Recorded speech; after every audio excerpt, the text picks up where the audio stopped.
Good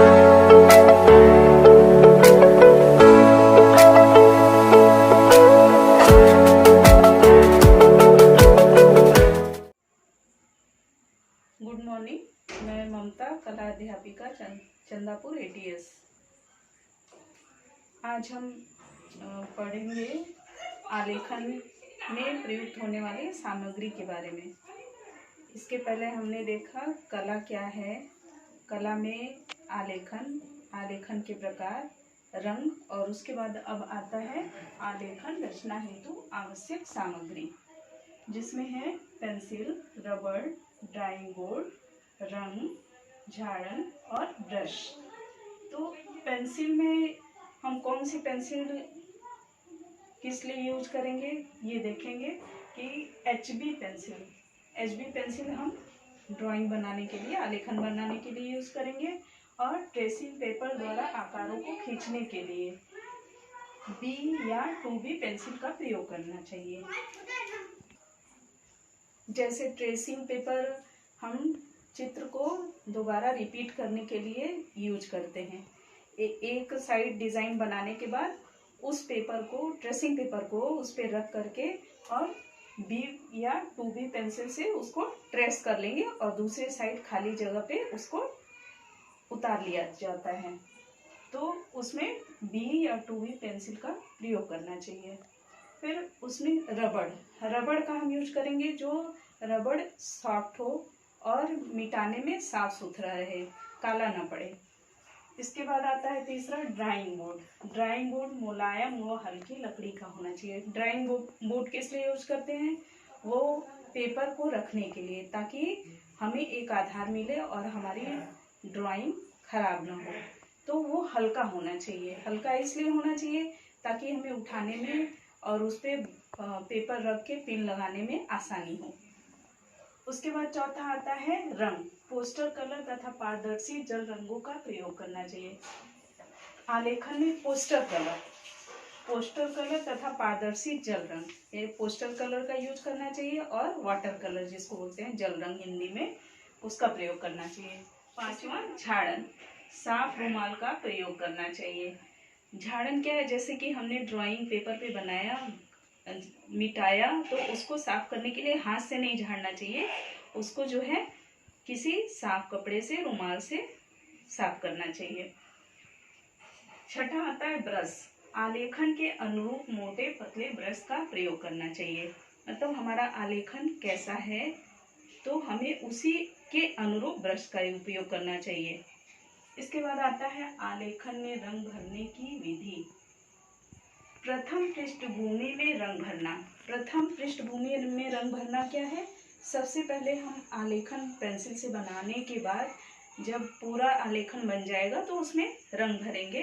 तो रंग भरने के लिए पहले पृष्ठभूमि, उसका बैकग्राउंड जो है उसमें पहले रंग भरेंगे। तो रंग भरने के लिए हमें विशेष बातों का ध्यान देना चाहिए। हल्के रंग के लिए 7 या 8 नंबर का ब्रश लें। जैसे अगर हमें पृष्ठभूमि में हल्के रंग भरने हैं तो हमें 7 या 8 नंबर के राउंड ब्रश का प्रयोग करना चाहिए। गहरे रंग के लिए 3 या 4 नंबर का राउंड ब्रश लें। और अगर पृष्ठभूमि में हमें गहरा रंग भरना है तो उसके लिए कौन सा ब्रश लेना चाहिए? 3 या 4 नंबर का राउंड ब्रश लेना चाहिए। 2 नंबर के ब्रश से टहनियों व पत्तियों में रंग भरे तथा 2 ही नंबर के ब्रश से फूल पत्तियों में रंग भरे। और टहनी और पत्ती पतले होते हैं, चौड़ाई में कम होते हैं, इसलिए उनके लिए पतले ब्रश का प्रयोग करना चाहिए। जैसे 2 नंबर का ब्रश, 2 नंबर के ब्रश से टहनियों में और फूल और पत्तियों में। 0 नंबर के ब्रश से आउटलाइन व 00 या 000 के नंबर से सेट दें। ऐसा हम क्यों करते हैं? इसलिए कि पतले नंबर के ब्रश से कलर भरने का मतलब है कि वो कहीं बाहर की तरफ ना जाए, क्योंकि अगर चौड़े नंबर से कलर भरा जाएगा टहनियों फूलों में तो वो रंग क्या होगा? फैल जाएगा। चौड़ा ब्रश जो है अपनी चौड़ाई के अकॉर्डिंग ही वो कलर को लेता है और चलता है वो, तो इसलिए पतले ब्रश का यूज करना चाहिए। और 0 नंबर के ब्रश से आउटलाइनिंग करना चाहिए, क्योंकि 0 नंबर का ब्रश सबसे पतला होता है। तो उससे आउटलाइनिंग करना चाहिए और डबल ज़ीरो या ट्रिपल ज़ीरो के नंबर से जो है सेटिंग देना चाहिए। इसके बाद आलेखन बनाते समय ध्यान देने योग्य बातें, इन बातों के अलावा हमें आलेखन बनाते समय और भी बातों का ध्यान देना होता है। रंग, ब्रश, पानी सभी को दाहिनी हाथ की तरफ रखना चाहिए। सावधानी तथा शांति पूर्वक रंग भरना चाहिए।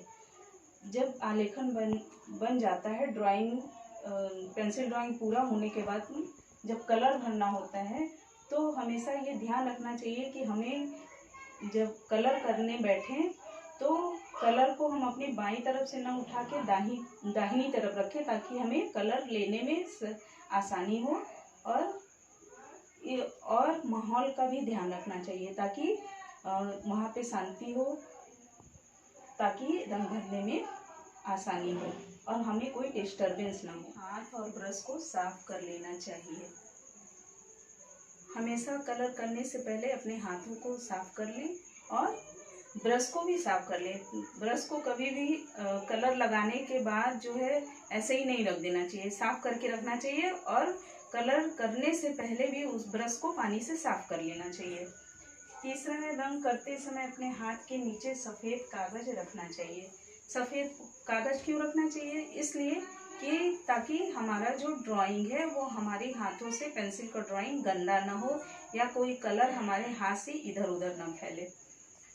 चौथा, चित्र में पहले हल्के रंग बाद में गहरे रंग भरने चाहिए। चित्र में पहले हल्के रंग और गहरे रंग भरने चाहिए। क्यों भरने चाहिए? क्योंकि हल्के रंग के ऊपर गहरे रंग की आभा आती है, लेकिन गहरे रंग के ऊपर हल्के रंग की कोई आभा नहीं आती है। तो इसलिए हमेशा ये ध्यान रखना चाहिए कि रंग भरते समय हमेशा हल्के से गहरे रंग पे जाना चाहिए। पांचवा, छोटे भाग में चमकीले तथा बड़े भाग में हल्के रंग भरने चाहिए। छोटे भाग में चमकीले मतलब लाइट कलर। छोटे स्थान पे जो डिजाइन में जो छोटा हिस्सा होता है उसमें चमकीले रंग यानी लाइट कलर भरना चाहिए तथा बड़े भाग में हल्के रंग भरने चाहिए। बड़े भाग जैसे कि बहुत चौड़ा स्पेस है उसमें डिजाइन में, तो उसको हल्के रंग भरने चाहिए, क्योंकि बहुत गहरा रंग भर देने से जो छोटे हिस्से के डिजाइन होंगे वो दब जाते हैं। इसलिए हमेशा इस बात का ध्यान रखना चाहिए कि हमेशा छोटे स्थान को चमकीले रंग, लाइट कलर, और ज़्यादा चौड़े जगह हो तो उसमें जो है गहरे रंग को भरना चाहिए। एक रंग को सूखने के बाद दूसरे रंग को भरना चाहिए। इसके बाद छठे पॉइंट में क्या है, एक रंग को भरने के बाद जो है दूसरे रंग को भरना चाहिए। क्यों दूसरे रंग को भरना चाहिए? क्योंकि अगर हम पहले रंग के बाद तुरंत बाद ही दूसरा रंग लगाएंगे तो वो एक दूसरे में मिक्स हो जाएगा, यानी वहाँ कलर जो है स्प्रेड करेगा और गंदा लगेगा। इसलिए हमेशा एक कलर को सूखने देना चाहिए, उसके बाद दूसरे रंग का प्रयोग करना चाहिए। सातवां है, रंग को आलेखन में भरने से पहले किसी एक कागज पर लगाकर देख लेना चाहिए। रंग को हमेशा आलेखन में लगाने से पहले किसी सादे पन्ने पे उसको कलर को चेक कर लेना चाहिए। इसलिए करना चाहिए ताकि हम उससे संतुष्ट हो जाएं, यानी कि हम जो रंग चाह रहे हैं वो रंग आया कि नहीं आया, उस रंग की आभा हल्की है या उसमें ज़्यादा पानी तो नहीं है। तो ये सब चेक करने के लिए वो पहले क्या करना चाहिए, सादे पन्ने पे कलर को लगा करके देख लेना चाहिए, उसके बाद कलर भरना स्टार्ट करना चाहिए। आठवां है, ब्रश के उचित प्रयोग का ध्यान रखना चाहिए। हमारे जब आलेखन बन जाने के बाद अगर हम ब्रश का सही चुनाव नहीं करते तो बनाए हुए पूरे डिज़ाइन हमारी जो है खराब हो जाती है। तो इसलिए हमें अच्छी ड्राइंग को बनाने के लिए सही ब्रश का चुनाव करना चाहिए। जैसे छोटे स्थान के लिए 1 या 2 नंबर का ब्रश, बड़े स्थान के लिए 3 या 4 नंबर का ब्रश, पृष्ठभूमि के लिए 7, 8, 9 नंबर का ब्रश लेना चाहिए। क्यों लेना चाहिए? क्योंकि अगर चौड़ाई कम है तो उसके लिए पतले ब्रश का प्रयोग करना चाहिए। पतले ब्रश का प्रयोग हम इसलिए करेंगे कि हमारा स्पेस कम होगा तो पतला ब्रश ही वहाँ काम आएगा। अगर चौड़े ब्रश का हम प्रयोग करते हैं तो वो कलर जो है फैल जाएगा। तो इसलिए पतले ब्रश का प्रयोग करना चाहिए। और बड़े स्थान के लिए 3 या 4 नंबर का ब्रश इसलिए प्रयोग करेंगे कि वो ज़्यादा अधिक चौड़ाई लेकर के कलर उसमें फिल हो जाए, यानी कलर भर जाए।